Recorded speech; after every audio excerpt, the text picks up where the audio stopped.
একটা নতুন রেসিপি তোমাদের কাছে শেয়ার করছি, গন্ধাল পাতা আর মসুরের বড়া। শিলে গন্ধাল পাতাটা প্রথমে শিলে বেটে নিতে হবে, একদম করে শিলে বাটতেও পারো, চাইলে মিক্সিতেও পেস্ট করতে। এরপরে মসুর কড়াইটা আগে থেকে ভিজিয়ে রেখেছি, তারপরে এটাকেও বেটে নিতে হবে,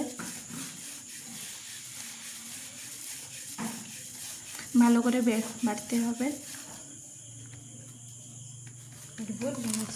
করতে পারো,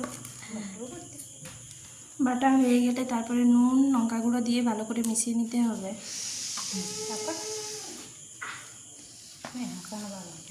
কড়াই ভালো করে গরম করার পরে তেল দিয়ে দিতে হবে,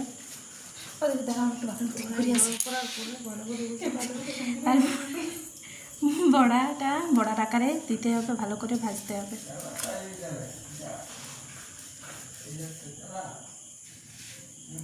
দুদিকে উল্টিয়ে পাল্টিয়ে ভাজতে হবে, এরপরে তুলে নিতে হবে। খেতে খুব টেস্টি।